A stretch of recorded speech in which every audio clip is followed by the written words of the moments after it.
Hey there, artists! Today I'd like to show you how to draw a super fun peanut butter and jelly sandwich with extra ooey gooey details.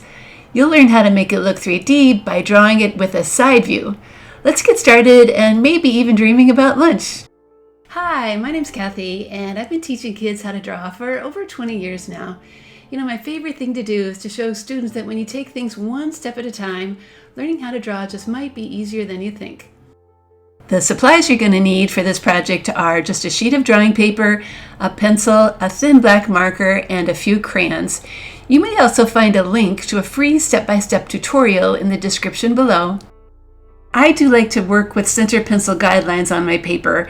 They're also on all of my tutorials, and they do help you see where to place your pencil when you're drawing. Let's get started by drawing that top slice of bread. I'm going to make 2 dots to plan the sides. And when I have those, draw one side at an angle and then the other side that matches it. They should be parallel, and then connect them at the bottom.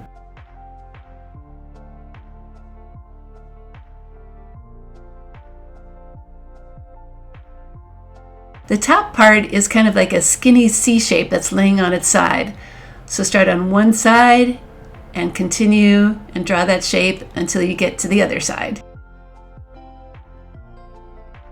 Now we can draw another C shape for the crust. It follows the shape on the right side, and then on the left, it drops down a little bit, like this.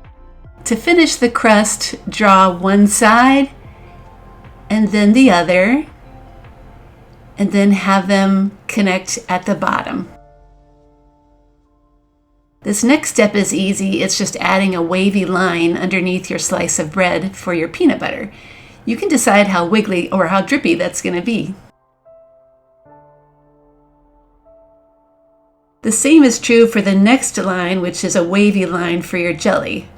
I'm just trying to make mine look a little bit different than the one above it.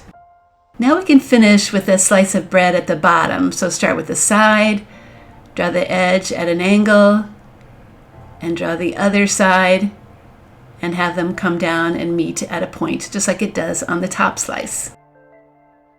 Finally, just to add a little more definition to those corners, let's add a few lines like this. All right, I think our sandwich is looking pretty good, so it's time to get out that thin black marker and start tracing over our pencil lines so we can see them really well. After the tracing is done, then I like to take a moment to erase any pencil lines that are still on my paper, especially those center guidelines. Okay, now our sandwich just needs a little bit of color. So I found a gold crayon and I'm going to use it for the crust. I'm pressing pretty hard so I get a nice golden color all around the top edge and that bottom one too. All right, please excuse my kitty here. She decided to stop by for just a moment. I'm going to use that gold crayon and color lightly to fill in the rest of that slice of bread. I've also found this light brown that I think will work pretty well for my peanut butter. And I dug around a bit until I found a dark red for my jelly. But you know, jelly comes in many different flavors, so you can decide what color to use. Here's another look at my finished peanut butter and jelly drawing. Remember, just a little angled view and overlapping shapes can turn a flat drawing into something full of life. Keep practicing and soon you'll be making all your food drawings look extra delicious. Hey, if you enjoyed this lesson, then hop over to my website, Art Projects for Kids, where you can find more food drawing tutorials like how to draw a taco and how to draw a burger and fries. I hope you check them out too, and most of all, I hope you keep on drawing.